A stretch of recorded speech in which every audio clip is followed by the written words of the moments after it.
എന്ത് ഞാൻ എന്തുവാണ് കാണുന്നത്? എന്ത് എന്നെ ഇതുവരെ കണ്ടിട്ടില്ലേ? ഇതുവരെ കണ്ടിട്ടുണ്ട്, പക്ഷേ നീ ഇന്നലെ ബ്യൂട്ടി പാർലറിൽ പോയോ? പിന്നെ സത്യം പറ, ബ്യൂട്ടി പാർലറിൽ പോയോ? ചേട്ടൻ കണ്ടാ ഞാൻ ഇവിടുന്ന് എവിടെങ്കിലും പോകുന്നത്? ഞാൻ എങ്ങോട്ടും പോയിട്ടില്ല. കള്ളം പറയരുത്, നീ ഫേഷ്യൽ ചെയ്തു? പോയിട്ടില്ല, പോയി ഞാൻ നാണം കെടുത്തല്ലേ, ഞാൻ പോയിട്ടില്ല. ഇത് ഭയങ്കര ഗ്ലാമർ ആയാലും ഭയങ്കര സുന്ദരിയായി നീ ഇന്ന്. ഉച്ചക്ക് എന്ത് വേണം സ്പെഷ്യല്? എന്താ സ്പെഷ്യല്? എന്ന് കിട്ടുന്ന പോലെ മുള ഉടച്ച് തന്നാ മതി. ഒന്നല്ല, ആ കോഴീനെ അങ്ങ് വെട്ടട്ടെ. ഏത് കോഴിയാണ്? നമ്മുടെ കോഴീനെ. എടി, അത് മുട്ട കിട്ടുന്ന കോഴിയല്ലേ? 6 രൂപ കൊടുത്താ ഞാൻ കടയിൽ നിന്ന് മുട്ട കിട്ടിയല്ലേ, പിന്നെന്താ കുഴപ്പം? 6 രൂപ? 6 രൂപ കൊടുത്താ ഞാൻ ഓടുന്നു. നിന്റെ കെട്ടിയവനാണ് അവിടെ ഇവിടെ സുഖമില്ല കിടക്കുന്നത്. അന്നേരം നീ ഇങ്ങനെ മേക്കപ്പും ചെയ്ത് ലിപ്സ്റ്റിക്കും തേച്ച് നടന്ന നാട്ടുകാരെന്നാ പറയൂടി? എന്റെ അമ്മ പഠിപ്പിച്ച പാഠങ്ങളാ ഞാൻ ചെയ്തേക്കുന്നത്. എന്റെ ഭർത്താവിന് എന്തെങ്കിലും ഒരു വയ്യാഴി എന്തെങ്കിലും വന്നു കഴിഞ്ഞാൽ മോളെ നീ വേണോ അത് മേക്കപ്പ് ചെയ്തങ്ങ് പോവാനെന്ന്. പ്രഹാരൻ രാത്രി കാലങ്ങളിൽ ആൾക്കാരെ കത്തി കാണിച്ച് സ്വർണ്ണ ഊരിയെടുക്കുന്നു എന്നൊരു പരാതിയുണ്ട്. അല്ലാതെ പിന്നെ സ്വർണം കാണിച്ചിട്ട് കത്തി ഊരിയെടുക്കാൻ പറ്റുമോ? മണ്ടൻ സാറ്. മൂളി കേക്കണം, മൂളല്ല എനിക്ക് മനസ്സിലാകത്തുള്ളൂ. മൂളാ സാറേ. രാത്രി 12 മണിക്ക് നിന്റെ ഭർത്താവ് വീട് കുത്തി പൊളിച്ച് സ്വർണം മോഷ്ടിക്കുന്നു.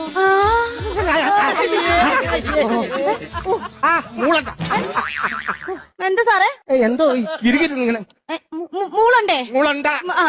ശരി, മൂളുന്നില്ല. എടി, ഞാൻ അങ്ങോട്ട് ചോദിക്കുന്നതിന് മാത്രം. കൊച്ചിനെ അങ്കനവാടി വിട്ട് കഴിഞ്ഞിട്ട് ഇങ്ങോട്ട് വന്നപ്പോ നമ്മുടെ സരസിച്ചയുടെ മോന്റെ കല്യാണം അല്ലായിരുന്നു ഇന്നലെ. ആ വീട്ടിലോട്ടൊന്ന് കേറി ഞാൻ ചെന്നപ്പോ പുതുമോടിയായിട്ട് പെണ്ണിരുന്ന് ചായ കുടിക്കുക. എന്നെ കണ്ട ഉടനെ ഇങ്ങനെ ഞാൻ തിരിച്ച ഇങ്ങനെ പിന്നെ ദേഷ്യം വരുന്നില്ലയോ? എന്തോ പത്താസുകാരിയാന്നേ. അവിടെ മട്ടും പാവവും കണ്ടു കഴിഞ്ഞാൽ ഭൂലോകത്ത് അവളെ മാത്രമേ ഉള്ളൂ താലി കെട്ടിക്കൊണ്ടുവന്ന് നമ്മളെല്ലാം പച്ചീർക്കിലി കോർത്ത് കൊണ്ടുവന്നു തോന്നും. അങ്ങനെ അങ്ങനെ ഒന്നുമില്ലല്ലോ. സരസിച്ചേച്ചി പറഞ്ഞു കൊടുക്കണം, ഞാൻ അയലത്തുകാരിയാ. സൂര്യോദയം വരുന്നതിന് മുന്നേ ഞാൻ അവരുടെ വീട്ടിൽ ചെല്ലും. നുണയും കൊതിയൊക്കെ ഞാൻ പറഞ്ഞു വേണം ഇനി അറിയാൻ. അങ്ങനെ ഒരു ബഹുമാനം എനിക്ക് തരണം. അതില്ല. ചായ കുടിച്ചത് വല്ല കപ്പും സോസും എടുത്തോണ്ട് ഒറ്റ പോക്ക് എന്ന ഒരാള് വീട്ടിലോട്ട് ചെല്ലുമ്പോ ചായ വേണോ, കുടിക്കുന്നോ, അങ്ങനെ ഒരു മര്യാദ എനിക്ക് വേണ്ട. ഇവര് തന്നാലും പറഞ്ഞോണ്ട് നടക്കും. പക്ഷെ ഞാന് സുമതി ഇന്നലെ വീട്ടിലോട്ട് വന്ന് ഞാൻ ചായ കുടിച്ചോണ്ടിരിക്കുക. സുമതി ചായ വേണോ നിനക്ക്? വേണ്ടെന്ന് അവള് പറഞ്ഞു. 1000 തവണ അവള് പറഞ്ഞു. പക്ഷെ ഞാൻ കൊടുത്തു. എന്നിട്ട് ഞാൻ പറഞ്ഞോണ്ട് നടന്നില്ല ഞാൻ കുടിച്ചെന്റെ ബാക്കി ചായ കൊടുത്തേന്ന്. ആ ശീലം എനിക്കില്ല. അതുപോലെ ഇന്ന് രാവിലെ ഞാൻ ദോശ കഴിച്ചോണ്ടിരുന്നപ്പോ 39 പീഡന കേസിലെ പ്രതിയാണ് ഞാൻ. 39 പെൺകുട്ടികളെ പീഡിപ്പിച്ച പ്രതി. സത്യമായിട്ടും ഞാൻ ആദ്യമായിട്ട് ഇങ്ങനെ പീഡിപ്പിക്കുന്ന ഒരാളെ കാണുന്നേ. ഹലോ, ഇവിടെ ആരും ഇല്ലേ? ആരേ? സർക്കാരിൽ നിന്നാണ് ഒരു സർവേക്ക് വേണ്ടിട്ട് വന്നതാണ്. വീട്ടിൽ എത്ര പേരുണ്ട്? ഇവിടെ 4 പേരുണ്ട് സാറേ. AC കൂളർ എന്തെങ്കിലും ഉണ്ടാ? ചൂട് വരപ്പോ അവിടെ പായ വിട്ടാണ് കിടന്നുറങ്ങണം. വണ്ടി ഉണ്ടാവുമല്ല? ഒരു സൈക്കിള്. സൈക്കിൾ ഉണ്ടല്ലേ? അയ്യോ, അതിന്റെ ചെയിൻ പൊട്ടിത്തോ ബാക്കി കിടക്കണം. അത് ചവിട്ടാനൊന്നും പറ്റൂല സാറേ. വീട് സ്ഥലവും നിങ്ങളെ പേര് തന്നെയല്ല? ചെത്തിയായി കിടക്കണം. എപ്പോഴാണ് വീട് സ്ഥലം കൊണ്ടുപോകണമെന്ന് അറിഞ്ഞൂടാ. ബാങ്കിൽ ലോണിനല്ല അപേക്ഷിച്ചിരുന്ന? ഓ, പാസ്സായോ സാറേ?